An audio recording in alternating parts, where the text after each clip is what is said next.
In the ancient kingdom of Macedonia, there lived a young boy named Alexander, who would one day become one of the most legendary figures in history. Born in 356 BC to King Philip II and Queen Olympias, Alexander's future seemed destined for greatness. His father, a mighty warrior and shrewd politician, had already begun to unify the Greek city-states under Macedonian rule, while his mother, a fiercely intelligent woman with a deep sense of ambition, instilled in him a love for learning and a passion for glory. From an early age, Alexander's potential was clear. He was not only physically gifted, but also intellectually curious. He studied under the great philosopher Aristotle, who taught him the arts of philosophy, science, and literature. Aristotle also ignited Alexander's fascination with the Greek heroes of old, such as Achilles and Heracles. Alexander saw them not as mere stories, but as examples of the great power and glory he could one day attain. Chapter 1. The Young Warrior. When Alexander was just 16, his father went on a military campaign, leaving the kingdom in his son's care. In his absence, Alexander was appointed regent, and it was during this time that the young prince displayed his military prowess. He led a successful campaign against the rebellious Thracians, securing Macedonia's northern borders. Alexander's forces, although outnumbered, showed remarkable discipline and strategy. It was clear that the boy was no ordinary prince. He had inherited his father's military genius and his mother's fierce determination. Upon his return, King Philip was said to have admired his son's leadership, calling him a lion-hearted prince. But it was not only military skill that marked Alexander's early years. His ambition burned as brightly as any warrior's sword. As a young man, he was deeply inspired by the idea of a united Greek world, one that would extend beyond the borders of Macedonia, uniting all of Greece in a single empire. Alexander believed that the Greeks, with their advanced culture and philosophy, should not be divided by petty rivalries. Instead, they should unite to conquer the East and spread Greek influence far and wide. Chapter 2. The Death of King Philip in 336 BC. Tragedy struck the royal family. King Philip II, while celebrating his daughter's wedding, was assassinated by one of his bodyguards. The circumstances of the assassination remain shrouded in mystery, but the result was clear. Alexander, at just 20 years old, was now the king of Macedonia. Though his ascension was met with challenges, including rebellion from certain factions within his own court, Alexander was quick to assert his authority. His first act as king was to eliminate potential rivals, including a cousin who claimed the throne. It was a ruthless but effective consolidation of power. But the death of his father also marked the beginning of Alexander's extraordinary journey of conquest. Rather than retreating into the security of his new throne, Alexander sought to fulfill the grand vision he had developed throughout his youth. He began to forge his path toward glory, not just for Macedonia, but for himself and his name. Chapter 3.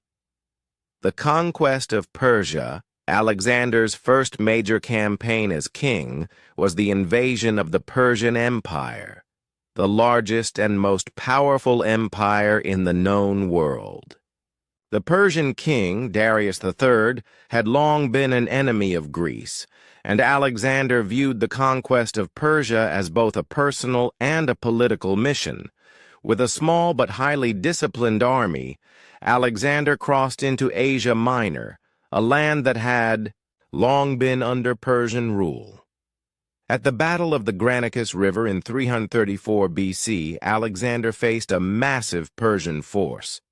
The battle was fierce, and many feared for Alexander's life. But the young king fought with such skill and bravery that he led his troops to a decisive victory. It was his first taste of the kind of glory he had always dreamed of. He marched through Asia Minor, liberating Greek cities that had been under Persian control for years. Each victory increased his fame and drew more men to his cause. As Alexander advanced further into Persian territory, his strategy became clearer. He would fight battles not just to win land, but to destroy the myth of Persian invincibility. His next great battle came at Issus in 333 BC. Despite being heavily outnumbered, Alexander's tactical genius shone through. His forces crushed Darius's army, and the Persian king was forced to flee, leaving behind his family and much of his wealth. Alexander treated Darius's family with respect, showing that his conquest was not one of brutality, but of a noble vision to unite the known world under a single banner. But it was not just military victories that made Alexander a legend. It was his ability to inspire loyalty and admiration in his soldiers. They followed him not only because he was their king, but because they saw in him the qualities of a hero, the same qualities they had admired in the great heroes of Greek mythology. Alexander's charisma and leadership were unmatched, and his army fought with a fervor that seemed to know no limits. Chapter 4. The Siege of Tyre and Egypt. Alexander's next major challenge came in 332 BC when he turned his attention to the island, city of Tyre. Tyre, a prosperous Phoenician city, refused to submit to Alexander's rule. Seeing the city as a major strategic threat, Alexander laid siege to Tyre, building a causeway out to the island and employing brilliant engineering techniques to breach its defenses. The siege lasted for several months, but when the city finally fell, Alexander's forces executed a brutal punishment for the defenders, sending a clear message to all who dared defy him. From Tyre, Alexander moved south to Egypt, where he was hailed as a liberator. The Egyptians, long oppressed by Persian rule, welcomed Alexander as a hero. In return for their loyalty, he offered the Egyptians protection and prosperity. It was in Egypt that he founded the city of Alexandria, which would become a center of learning and culture for centuries to come. During his time in Egypt, Alexander also visited the Oracle of Amun at Siwa, where he was proclaimed the son of Amun, the chief Egyptian god. This moment solidified Alexander's belief in his divine destiny. He was not just a mortal ruler, he was a chosen king, marked by the gods for greatness. This belief in his divinity would continue to shape his actions and his leadership for the rest of his life. Chapter 5. The Fall of the Persian Empire. In 331 BC, Alexander's army met Darius III once again at the Battle of Gaugamela near modern-day Iraq. Darius's forces, now numbering over 100,000, were once again no match for Alexander's military genius. Despite being heavily outnumbered, Alexander's tactics were flawless. He broke through the Persian lines and chased Darius into the mountains.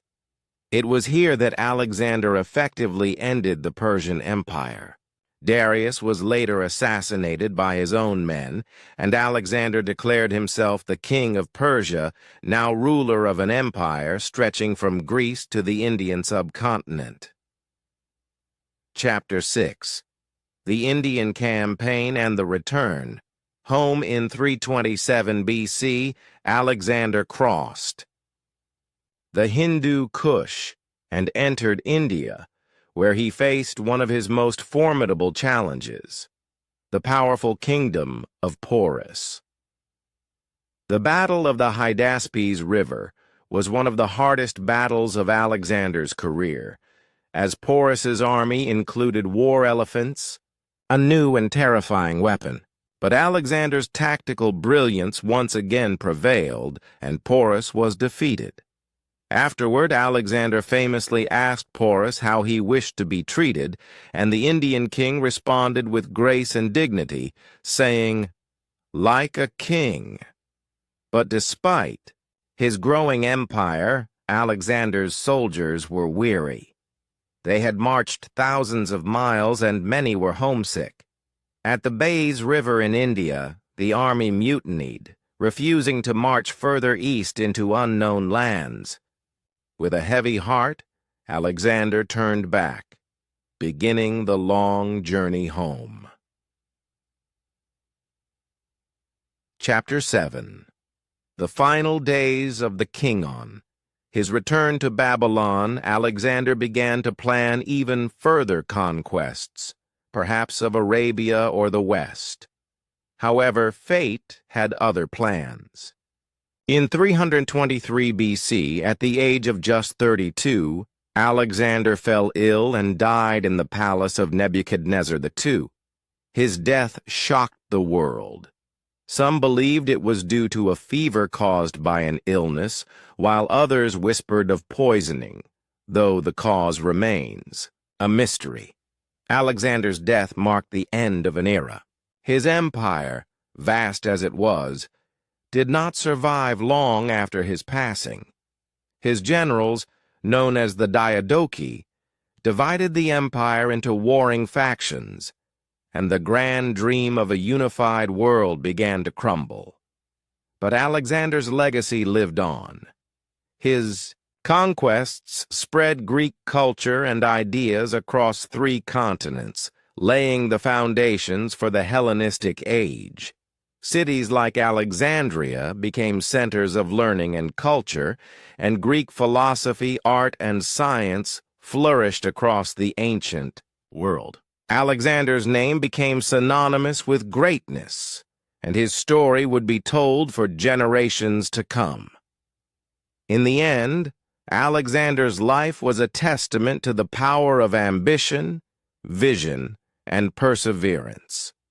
His name would be remembered not just as a conqueror, but as a visionary who sought to unite the world under one banner, forever leaving his mark on history.